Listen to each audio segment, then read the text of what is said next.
And we're going to go ahead and get started, guys. So, welcome to our town hall at the International Stigma Conference. It's your girl, Alicia Trammell McIntyre from Miami, Positive People Network, Inc. And I, along with my beautiful and handsome co-host, will be moderating this town hall with you. Moving right along, it is for the people, by the people, a discussion about the impact of HIV in our communities. So, Alicia Trammell, passing the mic to the beautiful and sexy and va-va-voom over there, Miss Tori Cooper, y'all. Let's give her a hand. You got the mic, my sister. Hey everybody, welcome. What's today? Happy Tuesday. So glad you all are here. Welcome to folks who we may know. Welcome to folks who we may not know. We're all family and we're so excited to have this conversation. Looking forward to spending a few minutes with you all here today. You all may hear some background noise because, most of us have 83 jobs, even if we don't get paid for them all. And we'll take just a moment for each of our panelists to introduce themselves, tell the folks who you are, what you do, and where you do it. And then we're going to get right to it. All right, so let's start with Brian, since you're already off of mute. Oh, hi, my name is Brian C. Jones. I often tell people that I've been doing this work quite a long time. I've been living with an AIDS diagnosis for 39 years. And I often tell people my pronoun is what they call me, is MF. I'm just claiming what they say, here he comes or there he goes. Because I've always been a stickler about the rights of people living with HIV, and we shouldn't have to ask permission to do the work that we're doing. I'm from Cleveland, Ohio. I have something called the Dirt Advocacy Movement, which is a model of prevention and outreach for Black folks that look like us, live like us, and talk like us.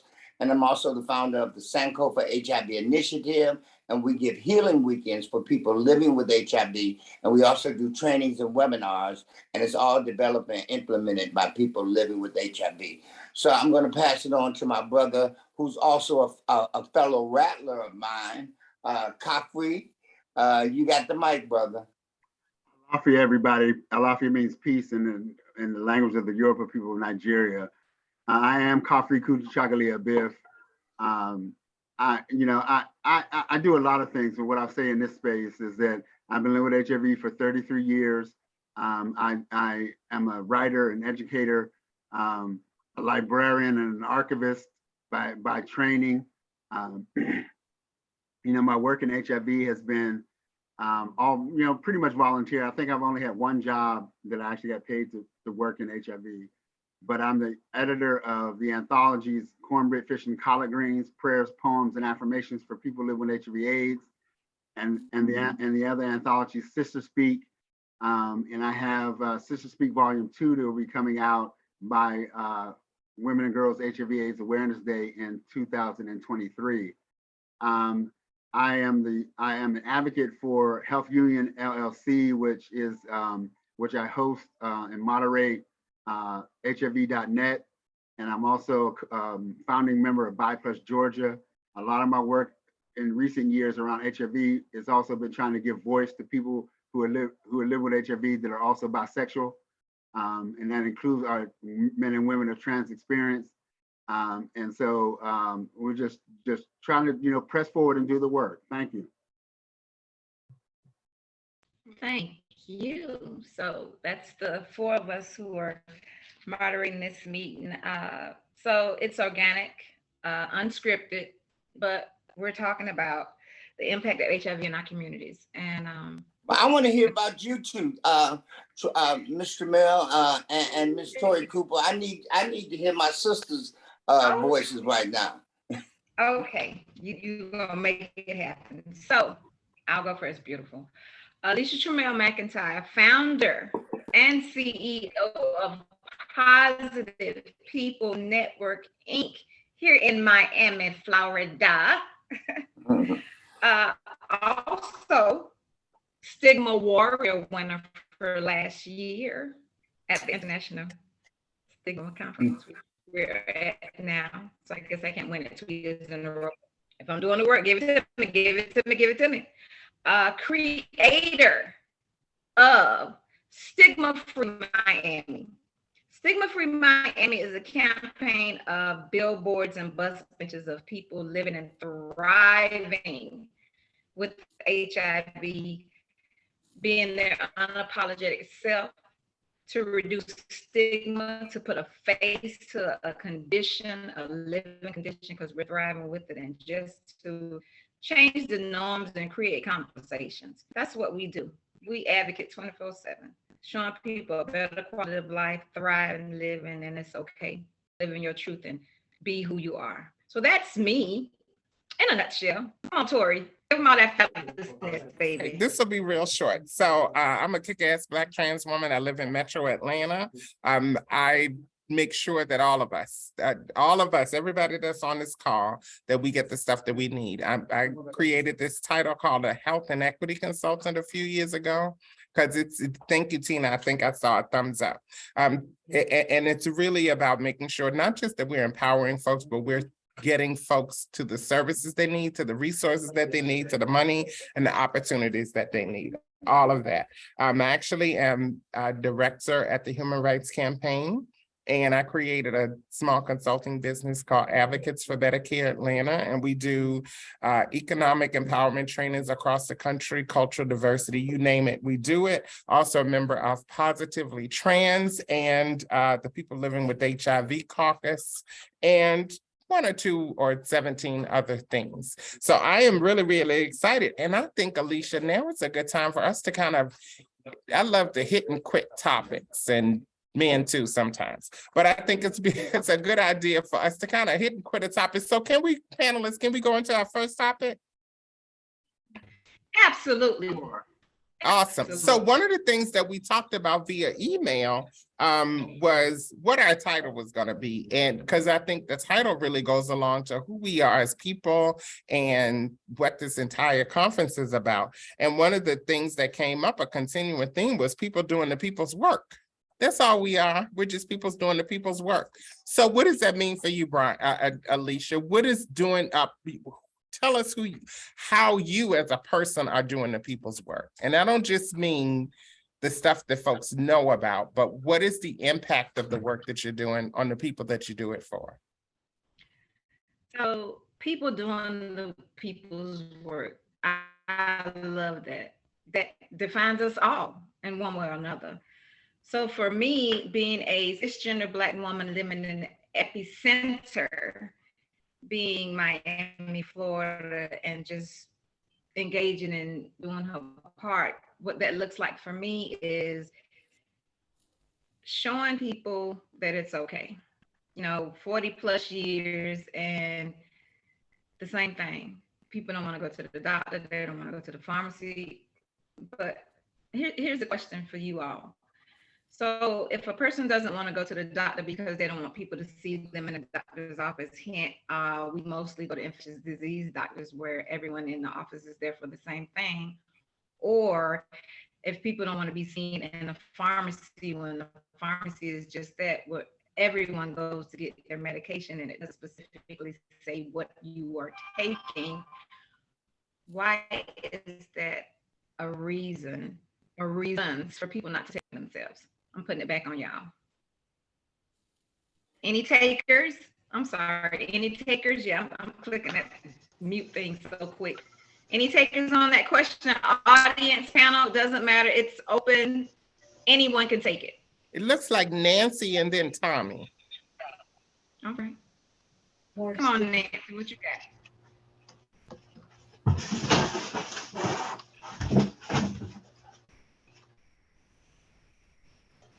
Maybe Nancy is just washing dishes. So let's go to Tommy. And moderator, if you could put there you go. Thank you. Okay, hey guys, how y'all doing? 2 months in, like I said, my thing with going to the doctor is not the fact that people will see me or going to the pharmacist. It's just the fact that it's really new to me. So I just want to know, like, how do you guys get used to like going to go or how do we get used to going to go draw the blood and, you know, getting your labs and just making yourself comfortable with that? That's the main thing that kind of like messes with my mental health and kind of like make me worry all the time.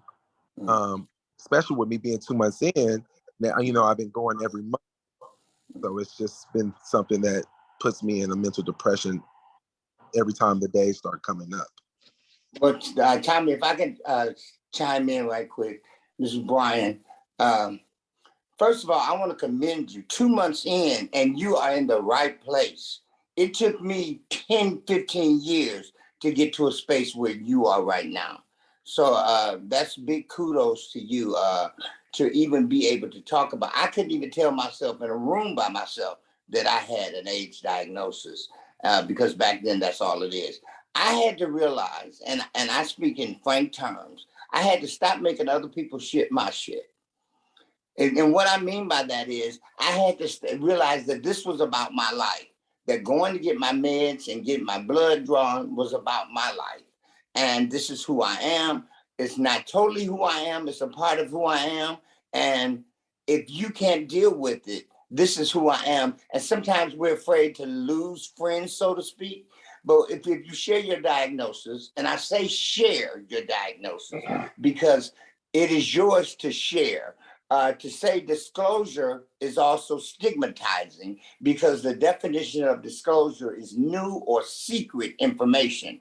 And your diagnosis should not be a secret. It should be yours to share. So kudos to you for sharing that information. And like I said, you have to realize that this is about your life. That cares about the quality of life that you want to have. And if others can't deal with it, then that's their loss, not yours. Appreciate it. Tommy, I just wanted to go on and also commend you for showing up for yourself. You know, today you've shown up for yourself, and just like you've shown up for yourself today, you can show up for yourself to get those labs. You can show up for yourself to go to those doctor's appointments. You can show up for yourself to pick up those prescriptions.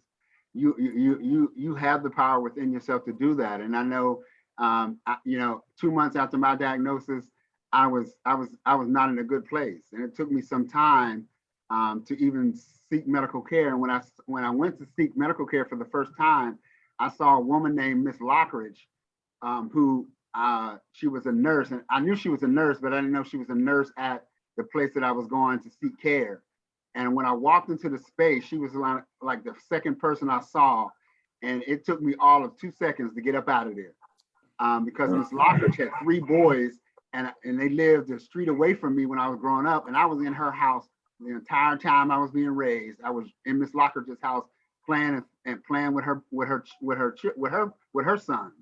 And so I commend you for that. You know, what I ended up doing, Tommy, is thinking about it in this way, that HIV is a part of my life, and how I'm going to manage it, I'm the CEO. And so all these other people, these providers, whether it be a social worker, whether it be a lab tech, whether it be your ID physician, anyone who's related to your care and treatment is a part of your team. But I inform myself enough to know that I'm the CEO and I make those decisions for myself, and people can give me information. It doesn't mean that I have to use it based on how I think my life should go forward. So I suggest that you take a look at, you know, kind of what you want for yourself, right? And move forward in that respect. Thank you both for that. And I'll add a little perspective. I want to say the same thing that you're probably going to hear for the rest of the day. Thank you, Tommy, for being here. At 2 months, so when I first got diagnosed, I was delivered my results in person, and then they handed me a manila folder. And 2 months in, I had taken that manila folder, I put it in a drawer underneath some panties, behind some socks, in a dresser drawer, and left it there for about 5 years. And I'm not exaggerating when I say 5 years, because that's when I moved. And then I moved it and put it in another drawer behind some panties next to some socks, and in another drawer for another 5 years. And it was 10 years after my diagnosis when I first finally went to treatment. And when I first, shout out to you also, because when I first started going to treatment, it was like something out of one of those real cheesy 70s movies. I used to put on big sunglasses and hats and wear baggy sweatpants. And I would walk in there and, and I tried to be incognito. And then one day it dawned on me, Jeffrey. It dawned on me. I was like, you know what? Everybody in here is for the exact same thing. They're in here for it says it on the front door while we're here. And all of us are in here for the same thing. And if you know me, I love clothes. And from that day on, I realized in myself that if I walked in there looking a mess and scared and frightened and like I was hiding, somebody else would see it and they would think they had to as well. So I went in there, and the next time I went in there, I put on my good smells and I put on my regular clothes, and I walked in with my head held high and my back straight. And suddenly I realized people were reacting to me differently, and I was reacting to the medicine differently.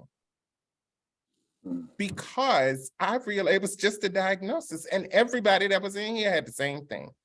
You'll get there. If you aren't there already, you'll get there, because many of us have gotten there. The thing is, just keep going. There's an old saying, just keep coming back. It works if you work it. And it's the same thing. Just stay in treatment, figure out what works for you, and think about what HIV means to you and how it's going to impact your life. Because I promise you, if you walk into it, again, the fact that you're here 2 months after a diagnosis in a group with other people and your real name is showing, because I use all kinds of names. Oh, but that's a whole nother story. But thank you all for sharing that. Thank you all for sharing. I do have one other comment that, yes, Tommy, even after 39 years, I still have those bad days where I jump off the high diving board. And the difference is whether I jump into a swimming pool filled with water, which is support and a network of people, or an empty pool where I can bash my head. So the good thing as you make this journey, fill that pool with a network and support of people. But be particular, because everyone living with HIV ain't necessarily for you. And skin folk ain't kin folk. And you, so be particular in those people that you take along with you on your journey, and be there for them just as much as they're there for you. Because in order to receive a friend, you've got to know how to be a friend. So just that little tidbit of information. Awesome. I hope you get them nuggets, Tommy. So yeah. And as you hear across and around the room that everybody had, it wasn't the people you see here standing before you today are not the people who we weren't this strong. But even for me, mine is a little different. I was a mother. I had 2 kids. I had to do whatever I needed to do. I didn't care about nobody but them kids. So if somebody saw me, I did business, I saw them too. But them 2 little kids I had to do whatever I needed to do to be here for them. So commend and kudos and all that to all of you, even for those of you who are not speaking, because I understand it's hard and some are new and shit happens, y'all. Y'all know that. It's not what happens to your side. You come out on the other side. And as you see, we got 4 screens full of people who apparently done came out on the other side. And you are not alone, and we are here. So what's next? I'm excited. We have a conversation, y'all. What's the next topic? I started it out. Who's gonna be next? Let me also just say to Tommy. It doesn't have to be a speaker. It can be one of you people inside the room. We just have a conversation and understanding with everyone here. I just want to suggest to Tommy that he take a look in the chat and see what kind of support he's getting from people that are in the room. I don't know if you're talking or not, Tori, because you're muted. Okay, I'll look in the chat right now. Thank you so much. That is awesome. Empowering, supporting, and loving on each other. That's what we do. We support us. And that's what this town hall is about. Us supporting us. We are the people that we serve. We are the sheroes and heroes that we are looking for. Ain't nobody else, y'all. It's us. We got to do it for ourselves. So, Tommy, you are doing that, and we commend you, our brother. New brother. Standing up for you nonetheless. Okay. Kudos to you, my brother. So I want to shake it up a little further. Tory took the rafters off the roof. Now I'm going to kick the roof in with this one. Why do ASOs, aid service organizations, and other stakeholders try to prevent us from being a part of the process and a part of the solution? Or does that happen in your neighborhood? Because it happens in mine, and I have a reason why, but I want to hear everyone else's take on that. Well, Brian, I think that just you said the key word is they're stakeholders and they don't want to lose that power. Mm-hmm. You know, it is about power in some ways, but also, you know, the thing about it is that they keep us in a space where that you know, Black and brown folks got to save themselves. You know, and this is not just, and this is beyond HIV. I'm talking about in life and in this society in America. We have to save ourselves on economic issues. We have to save ourselves on health issues. We have to save ourselves on housing issues, on mass incarceration. We have to save ourselves on transphobia, on homophobia, on bi-erasure. We have to save ourselves from a lot of things. And if we get to a space where we're equal partners with our stakeholders, then it's disrupting the system that they have in place. It's disrupting the system. And they want the system to stay just like it is. I'll be done with it.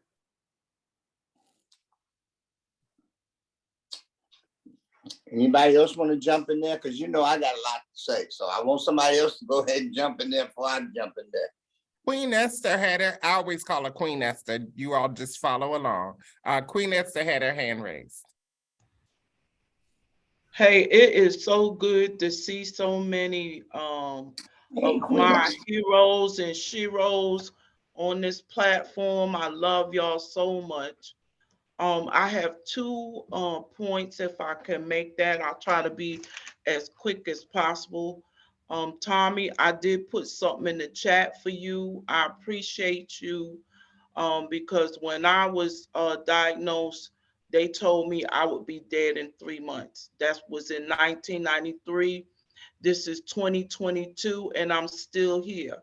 But I had some challenges, but thank God that you are here in 2 months, so you won't have to go through any of the challenges that I went through. You don't have to. It's up to you to do what you need to do for yourself, but always put yourself first and always learn about this disease, because that's what empowered me. Once I found out, I couldn't go back to not knowing, and I had to apply, action to it.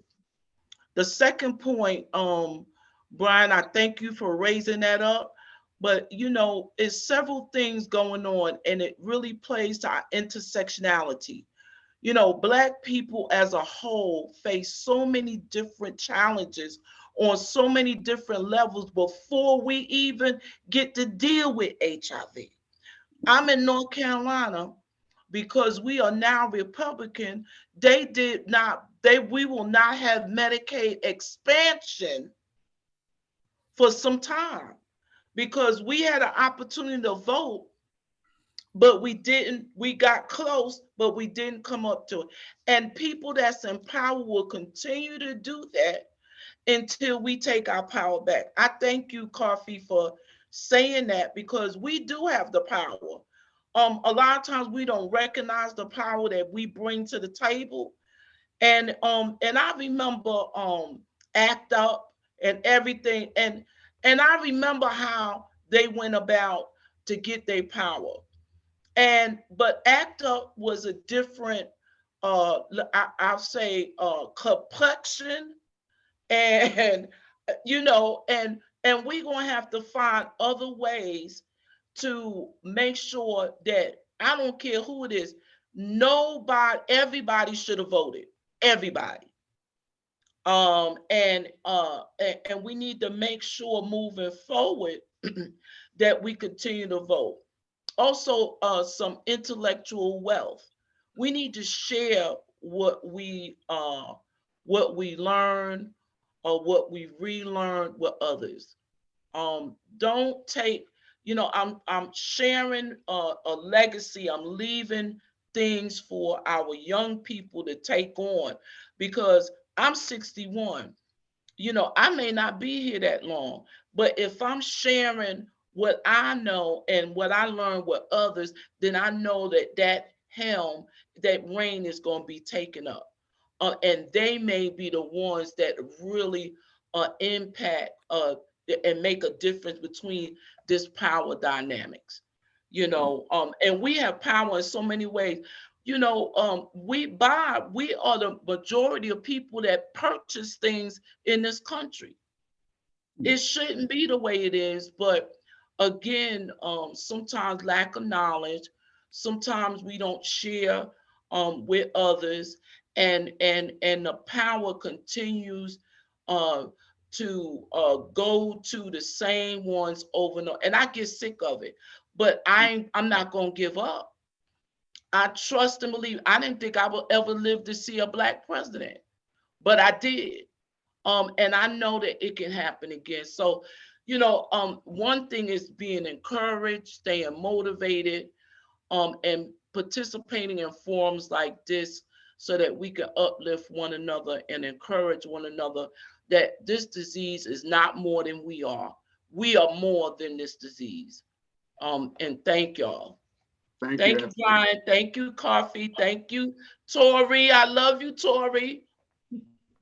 We love you too, Esther. Thank you for that. Jamel, I love you too. Tori.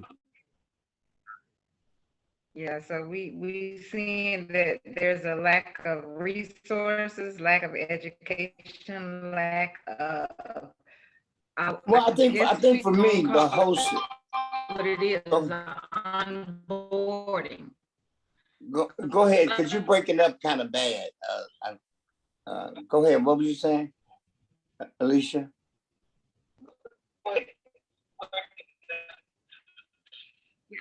Well, I'm gonna go ahead. Well, I think for me, the reason why is somebody speaking. No, I was just saying. So here's the thing. For those of you.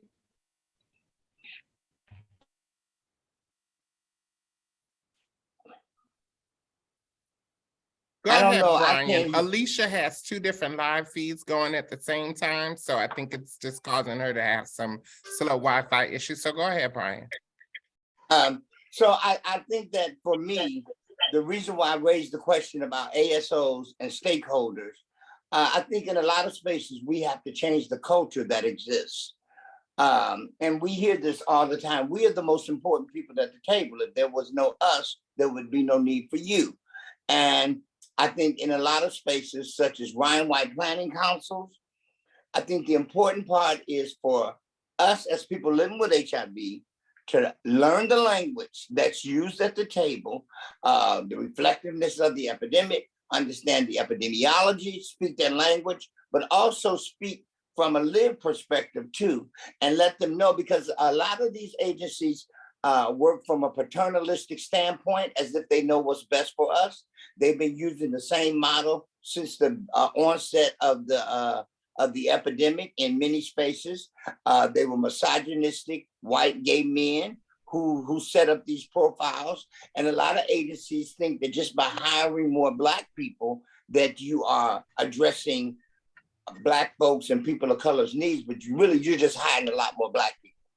You're really not addressing our needs because you're working under the same structure in which embraces the systemic and structural disparities, as opposed to help breaking them down and breaking down those disparities to help us when we come to the table.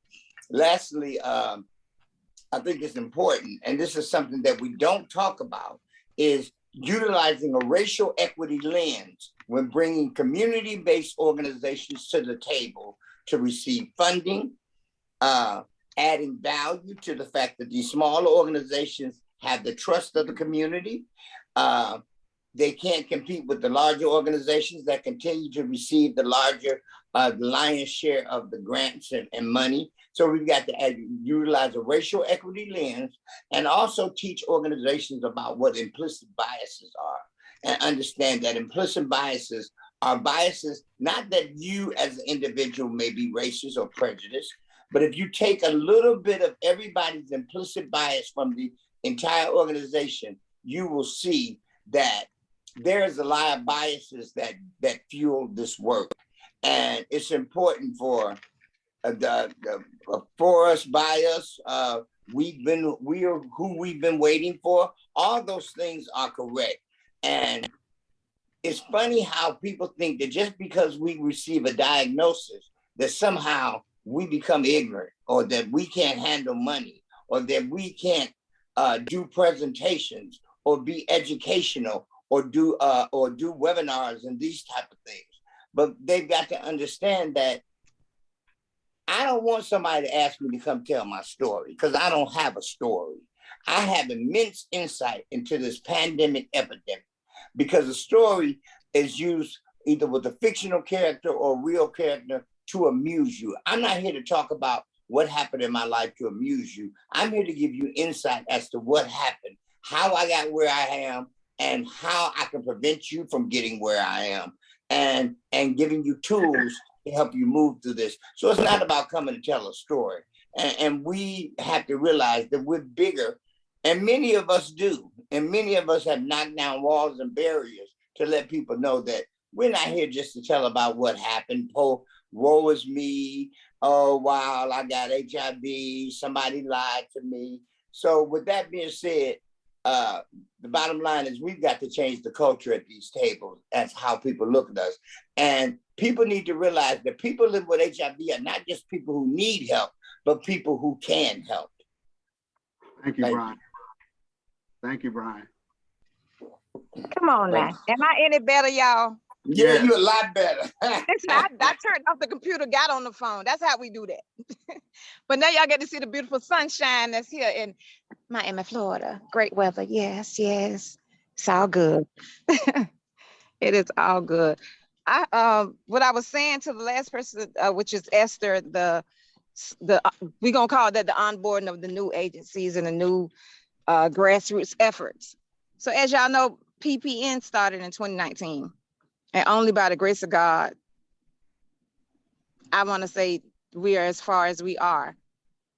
It's cold and rainy. I got that, Marquita. Yes, baby. Look at me. Thank you. And the thing about what we were talking about, the networks and our peers, you know, when you're doing the work and people see you doing the work and they're paying attention to you, they put your names in rooms that you're not in. So Positive People Network Inc. just got the $450,000 VIV grant, grassroots organization. The grant was based on your annual income budget, which needed to be at least $1 million to qualify for the 150 a year. But God, I'm saying this to y'all, but God, because we didn't do that amount. And when I tell you, when God got something for you, we wrote the grant. It didn't even matter. We wrote it for the maximum amount. How about the idea was so phenomenal that they came back to us and told us to get a physical sponsor and it was gonna fund it. That's what I'm talking about. That ain't what man say, baby. It's what God say. And here's the idea. I'm giving it to y'all all. Wherever you at, make it happen. So what we're funded to do is a speakers bureau. Black women living with HIV. First year, get 30 ladies, train them on HIV one-on-one basics, then help them craft their story. Year 2, create the PSAs, create a website with the ladies on there, create financial mobility, entrepreneurship. They're speakers now. Year 3, send them out to the community and have them do 10 speaking engagements apiece, and everything is paid for. So for those of you who say ain't nobody gave you some nuggets, babe, I just gave you a whole grant. make it happen. Where you at? Because I'm doing it where I'm at. You're welcome. Yes, that's what it's about. Sharing. And I get that. Trust you, me. You would think, and this is another nugget for y'all. You would think that because you're a person living with HIV, that the other agencies would welcome you and want to help you and want to partner with you. But this is what you have to realize, because a young lady came to me and said, I'm trying so hard to get the health department to help me. I said, girl, that's a government entity. They 9 to 5. What they gonna do for you? You better go to these businesses in your neighborhood and talk to them and ask them to support you. Their customers are your clients. Their customers are your members. I shop in Walmart. I live in Walmart. Did I not go to Walmart and get that $2,500 or whatever they give the agencies? Yes, ma'am, because I shop at that Walmart. I done gave them more than $2,500. That's besides the point. People who know you, who see you, reach out to them. Health department's not here to help community organizations, local businesses, corporations, all of that. Come on now. Come on, Esther, speaking to me in the chat. So if it's the support and help we need, we could do a whole nother town hall on that one. But just wanted to share that because that's the direction we went in, and that's who I am, and I don't care. Take it, use it, make it happen. I'm a woman living with HIV. For me, it's the bigger picture community. Everyone in the community, thriving, financial mobility. We see every time we go to these conferences, y'all. Notice I put a PPN 2025. I need the planning committee. Every time we go to the conferences, we see all the drug companies. We see the big organizations. They smiling, happy. We come in, they give us a free registration and $150. Put us in a hotel that $150 wouldn't even buy the first night meal. Am I speaking now? Loud and clear. Loud and clear. I was at a conference at the W. My stipend couldn't even buy me a meal the first night. So understanding us and trying to show us a little luxury, show us a little more stipend and honorarium to be equipped and have the equity in that thing. I do want to say, address what you were talking about, the health departments. The flip side of that is we've got to hold these health departments accountable, especially with the end of the epidemic funding. It opens a way for them for us to force their hand. But in order to do that, we've got to speak their language. And that's what I was saying about the table, talking about the reflectiveness of the epidemic, what the epidemiology is saying, Black folks do this, but then how come we're not seeing the lion's share of the money being geared towards Black folks? Because we go into these zip codes most impacted, we're not seeing the money in these streets.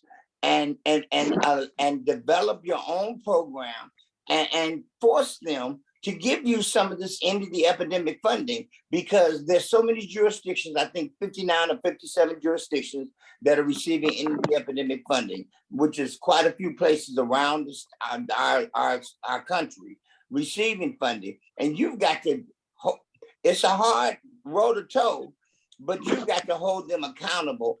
Alicia, shout out to you for giving us those pearls of wisdom. But Ms. Tori Cooper, I want to know how you are the chameleon in all the spaces, and what magic potion do you use to move back and forth between these spaces? Oh, that's a good question. You call me a chameleon. Oh my goodness.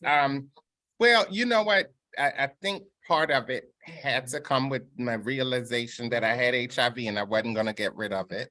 There was no shot I could take that could get rid of it, although I do take a shot now. We can talk about that later. And I love it. But I think really part of it was the ownership that I took over HIV. It just, I just got it. It's just as simple. I just got it. And so what I realized is people weren't talking about my community in these spaces a few years ago. Nobody was mentioning Black women, and nobody was mentioning Black trans women, period. And so I thank God because I have a voice that people listen to. And so what I realized is that myself and a lot of other people who are doing amazing work, we had to use our voices. Someone wrote in the chat that we're experts in our own lived experiences. Well, we are subject matter experts. And so it was important for me to use my experience as a human being, as a Black woman and as a Black trans woman, to make sure that people knew who we are and most importantly, who we are not.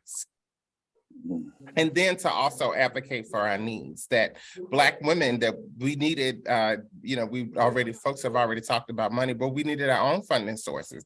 But then we also need healthcare to take us into account as well. Healthcare systems don't give a shit about Black women. But we had to make sure that HIV healthcare systems do. And so there's those of us who are on this call all hold a certain amount of privilege in life. And so it was important for us to use the privilege that we have to open doors for other people, but also to make sure that we're making all of the spaces that we navigate safer, more educated, and more affirming for all of us. So Davina asked the question. Oh, go ahead. I'm sorry. Now, I was just saying, Tori, I see 2 hands up, and I don't know if we want to move to those. I think we should. Let's go to Amia and then Ramona. That was the order that I saw the question in the chat about, and I just want to answer that right quick. She said, what are the steps for health departments to help smaller organizations? I think that the most important thing is everybody doesn't need to be a 501c3. First of all, get you a fiscal agent.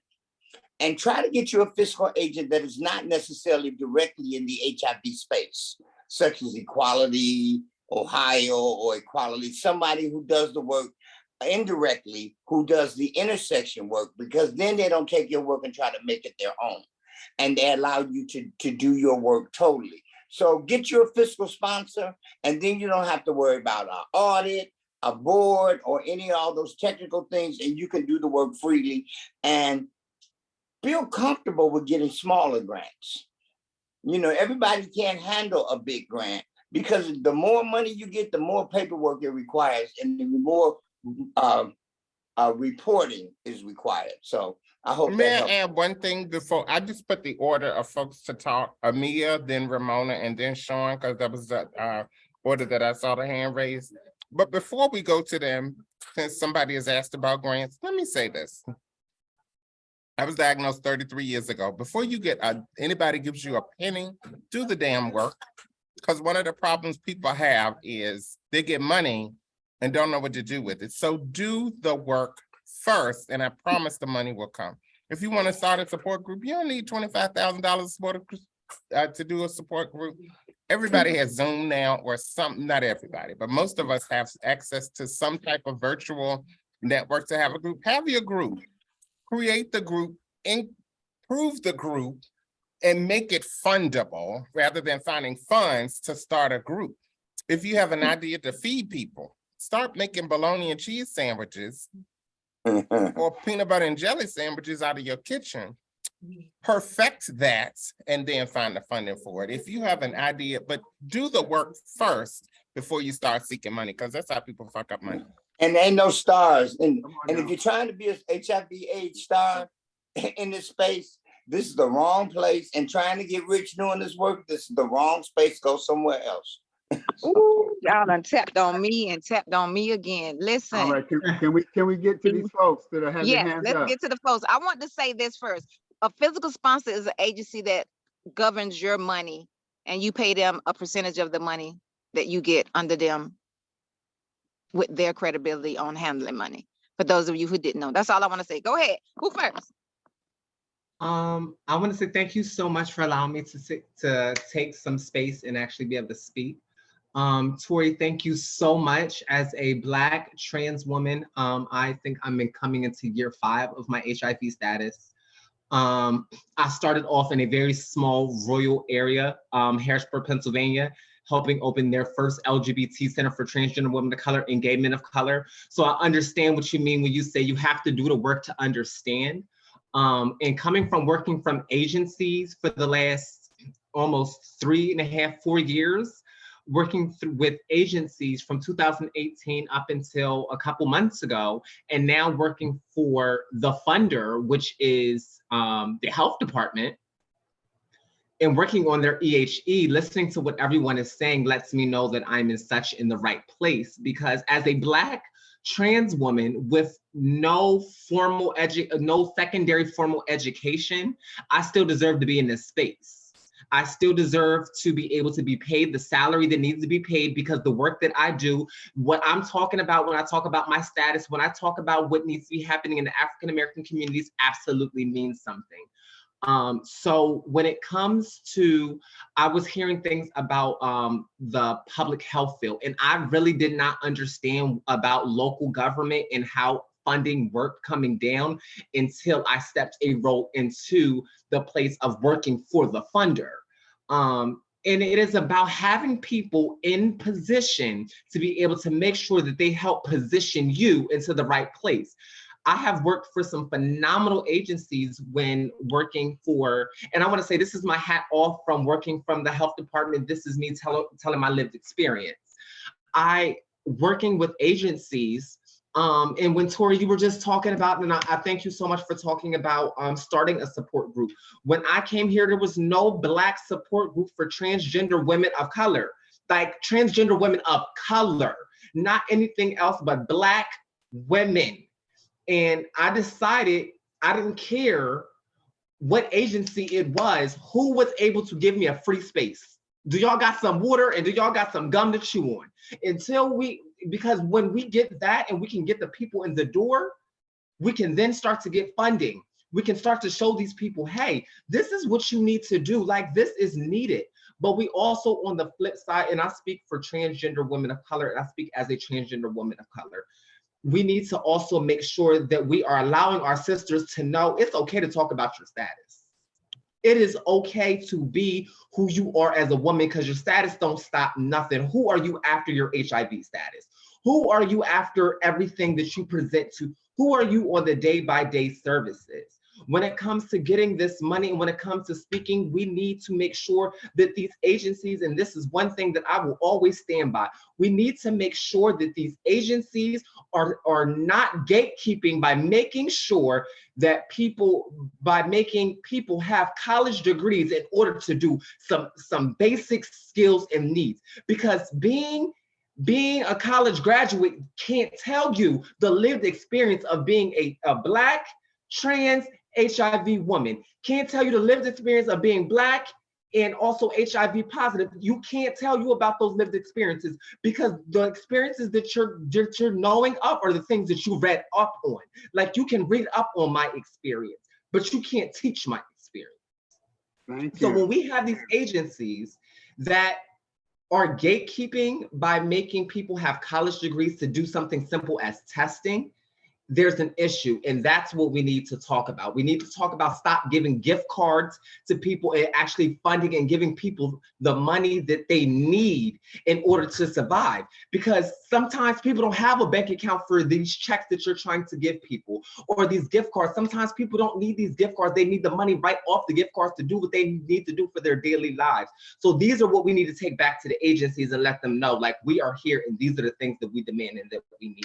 That's all I have to say. Thank you. Thank you. I think Thank you, Amia. we need to be mindful that we have less than 15 minutes left on this town hall. Who is next? Ramona and then Sean, in that order. Thank you very much. It's an honor to be at this conference.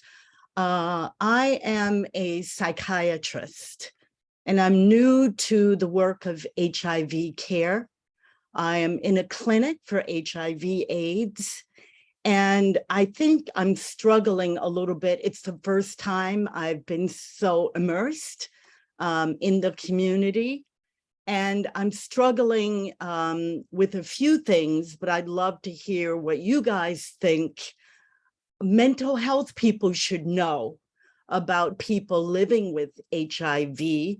A few things that I'm a little bit overwhelmed by in the clinic that I work at is the co-occurring substance use disorders, huge amount of fentanyl, crystal meth, opioid, alcohol, the huge amount of trauma. I mean, person after person, I mean, just overwhelming trauma.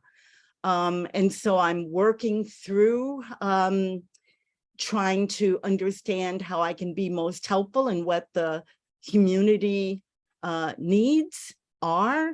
So I will just stop there and ask for your thoughts on the issue of mental health.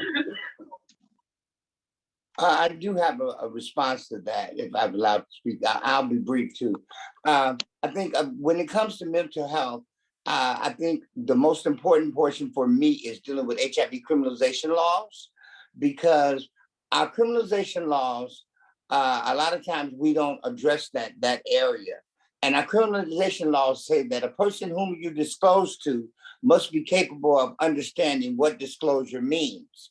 But it does not protect the person who's living with HIV, who may have mental health conditions and doesn't understand what disclosure means. So we have to be careful in that space because we know a lot of times in many spaces that mental health and HIV diagnosis can go hand in hand. So we have to protect our people who are living with a mental health diagnosis when it comes to being targeted, when it comes to being prosecuted around criminalization laws. I'll let somebody else chime in. So, hey, Ramona, I wanted to say this. Are you familiar with the ACEs? Yes. Very You much. you got the blueprint. We did a trauma-informed retreat, and I'm also very aware that the ACEs are not culturally informed. Exactly. They do not cover a lot of things that people in the Black and brown communities go through. The ACEs, like many parts of psychiatry, are primarily based on a white, middle class, white informed, structure. So ACEs, many people in the Black community, psychiatry, social work, are really going up against what those ACEs represent, because they frequently do not at all capture what Black and brown people go through in their communities. So I am really expanding my reading and knowledge of that kind of thing written by Black people instead of, the status quo. Before we go over to Sean, Ramona, please tell folks what the ACEs test is, or what ACEs is. Well, it is events in childhood, adverse childhood events. And they have a list of things that are considered like traumatic. If you have so many of these events in childhood, then you are at risk of having, depression, PTSD, challenges in adult. But the way they define what an ACE is where I'm challenging. Exactly, and I appreciate that, Ramona. I think that you already have kind of, from what I've heard from you, your sensitivity to the issues of Black and brown people in this field, in this mental health or mental wellness space, is gonna bode you well as you continue to do your work. Let's just say that it's gonna bode you well as you continue to do your work. I think that even though we have to, and sometimes use the tools that we have, including ACEs, is that when you're seeing these clients, Ramona, we often have to try to have to understand, did the trauma come before the HIV diagnosis, or did it come after the HIV diagnosis? And so I think in some spaces that might be where, if you want to do some immediate like help or support for the clients that you're seeing, you might want to get that determined if the trauma was previous to the HIV diagnosis, or the trauma came after the HIV diagnosis. And that's where we had another hand up. Yes. Sean. I'm Sean. Who am I? Sean Tinsley. And I am on the board with PPN, Positive People Network. My fearless leader, Miss Alicia Trammell, giving honor to her and to this entire conference. So many things were hit upon, and I'm actually in the doctor's office right now, so forgive me if I'm going to jump around just a little bit. But first, I want to take it back as to it was already hit on as our CEO mentioned, the grants are there, but please, if you are trying to do this for the fame of it, like it was already stated, get out of this, but the work has to be done. And if you're doing the work, then that's when the money comes. You have to be in it first. So that was already hit upon, and I'm so proud of that. I'm just trying to remember all of my points that I wanted to bring up. As we were speaking about to the psychologist, this is where you, the psychologist, I'm answering this for you, just to give you a nugget here. This is where peer-led groups and things like this can come in handy for you to bring aboard peers and make sure that they get the proper pay as SMEs, subject matter experts. You can incorporate that in your field where you are and bring on an educated or even just somebody that doesn't have a degree. A degree doesn't matter. Like the young lady said, we have the lived experience. You cannot get the lived experience unless you have a degree with the lived experience, then it really doesn't matter. But hire a peer. Bring onto your board or your team of professionals that you have and set the salary at a rate that they can actually use and utilize and make it fundamental for them to be able to bring on more peers to be able to assist you in the areas of which you don't know when you're dealing with mental therapy, when you're dealing with HIV, when you're dealing with all of these social components. Please forgive me, the doctor just walked in. So I just wanted to say that. And then I also wanted to share this. Alicia already hit on it. Know what you know. Operate in the lane that you're in and make sure that you are able to stay in that lane, whatever lane it is. So if you're coming in from whatever aspect that you are, just make sure that you know all that you can know about the area that you're going into. Also, I wanted to say to Brian, that comment that you made, I loved it. I think it needs a standing ovation. I'm gonna ask you to write that in the chat so I can copy that down. But just so that we do know this, oh my goodness, I'm sitting in the doctor's office, Brian. I mean, you just had some nuggets. Just go back and just write it all down. But Thank you, Sean, so much. You know, we are HIV positive, but everybody else is HIV possible. Keep that in mind, and I'm out. Thank you. Thank you, Sean. Have a great doctor's visit too. And I wrote down a couple of notes as well to kind of back up what they are saying. For those of us who seek to be bosses or seek to do the work, one of the things that I've realized for the folks that I work with and folks who work with me is I set up multiple pay scales also. And I encourage you to implement something like this, because if you work for me and you're a person who's living with HIV or not, but you get a check every month, then you can't make over a certain amount of money. And so my job, as if you're working as a consultant with my company, my job isn't to mess up your household. So we have some people who just make $1,000 a month for doing something that others might make a little bit more for. And then for people who don't get Social Security, they are paid at a different scale. So and we compensate them in different ways so that they can take that into account. So everybody gets paid equally and equitably, but not equally. And that's why we have to talk about the difference between equity and equality.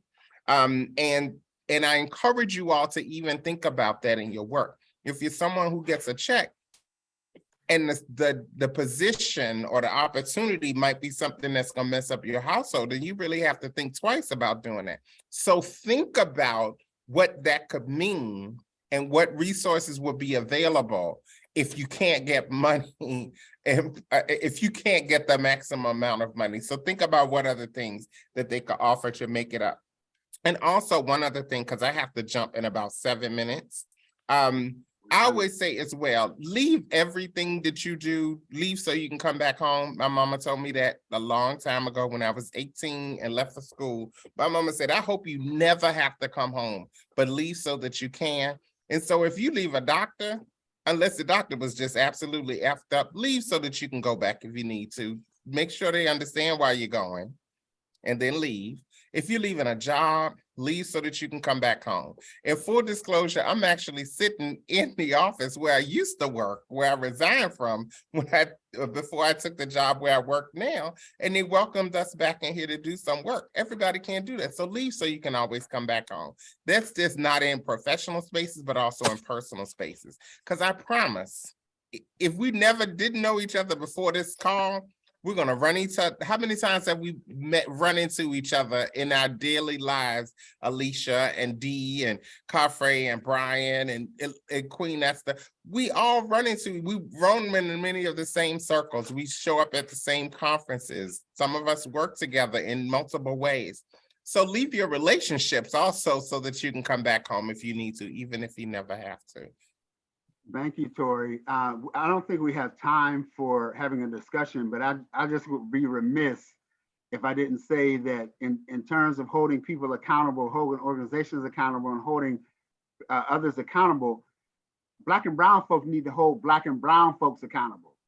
We need to hold our politicians accountable, our agencies accountable. I'm talking about it's election season. You know how much money was given through to these elections and these politicians for this process of trying to get voted in. We need to hold the National Black Action Network accountable. We need to hold the NWC accountable, Urban League. We need to hold national Black organizations accountable. And we also need to hold Black and brown people and communities accountable. If we're gonna, because all of the resources and money and support that we need can't come from outside of our community. It has to come from inside of our community. And I want to say, and piggyback last thing, is I hate when we say Black and brown people, because Black folks got different specific issues and brown folks got specific issues. And in my community, brown folks don't necessarily like Black folks. And we've got to remember that like I said, skin don't make us kin. And we've got to understand that we all have specific issues. And it's time for us to allow us to take care of us, meaning those that, Brian, that have the brown funding. People on this call. Yeah, but I understand that. But I'm saying that Black folks have specific issues and brown folks have specific issues. And when we say Black and brown folks, for funding purposes, they put us all under one umbrella. But then you have white folks getting funding. And then you have Black and brown folks competing for the scraps. We all have paramount issues that we have to deal with. So Black folks issues, I don't like grouping them together because we all have our own distinct issues and we all need our own funding to do the work that we do. We don't need funding for Black and brown people. We need funding for Black folks and funding for brown folks. That's just me. All right.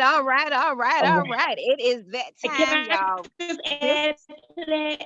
Alicia, do you mind if I just add to that? Because I just got off of another meeting before I jumped on this one. And I sat there and said, for the Black and brown, cisgender, everything turns to the same love and sex thing. And I was just told that they follow the EPI. Everything follows the EPI.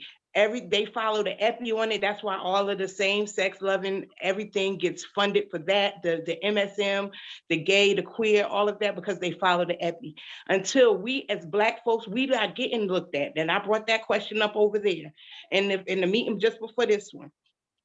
Black and brown folks have to now step up so that we can get our own EPI, how we can get it so we can start getting into these rooms and getting the things that we need, because it's not fair that all of the funding goes over there. That's all I'm just saying. John, make sure everybody knows what EPI is. Yeah. It's the epidemiology, it's the number game, it's what the epidemic looked like. It's with the percentage and ratios and all that crazy stuff. Thank you so much for that, Brian. So 3:42, 2 minutes over. We hope you had a wonderful time. We hope we gave you nuggets. We hope we empowered you and motivated you even a little more than you was yesterday. We thank you for coming into our town hall meeting. We hope you find it not robbery of your time, because it's one thing you can't get back is time. And I hope you had a pleasant time with us. The survey comes out, give us a good rating, guys, and you'll see us again. She wrote down what EPI means, and EPI is how Miami gets all the money we get because we're the epicenter. So leaving out of here, we all gonna give you a word that describes how we're feeling, leaving out and how thankful and grateful we are that you guys joined us. I mean, we had a packed house and that's phenomenal. So my word to you guys is amazing. I'm amazed that we all got all these nuggets in 1 hour. This could have been a workshop series. Who's next? Go ahead, Tori. My word is optimistic. I'm optimistic because after 33 years after diagnosis, I'm optimistic because it's a whole bunch of people with a lot less time that are doing some amazing work, and you all inspire me. Mine is going to be blessed because I'm blessed Yes. to be able to provide this information to people. Yes, mine is too. Thank you, Brian. Mine will be resourceful, because whether or not Black people have HIV or not, we are resourceful people. And Yes, we will sir. find a way to make a way. Amen. We Thank sure you will. all for those nuggets. I hope you guys learned some things. Thank you, Patricia Houston, for having us. This is it, guys. Go to the rest of the conference and have a blast. Get educated, get empowered, and go do the work in your community. And we're Enjoy here if you Florida. need us. Enjoy Florida. Always do. Thank you, Alicia. Thank you, Tori. Thank you, Bye, guys. everybody. Thank you, everyone. Okay.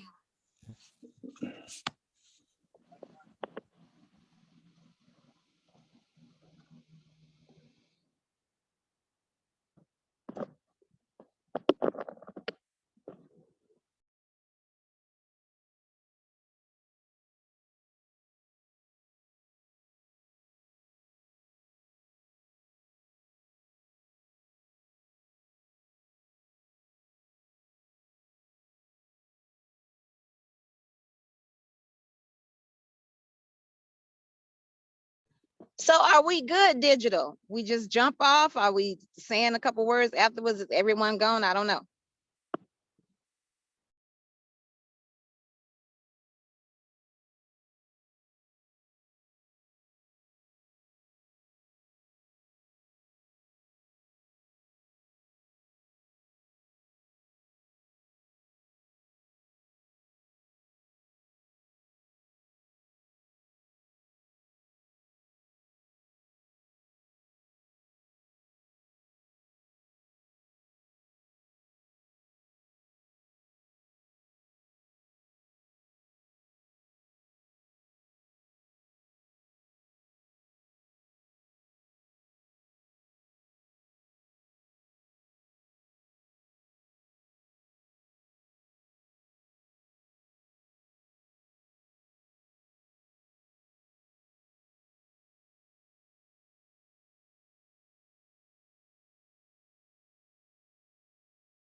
Yes, it's okay to end it. I was just waiting for people to leave. Go ahead.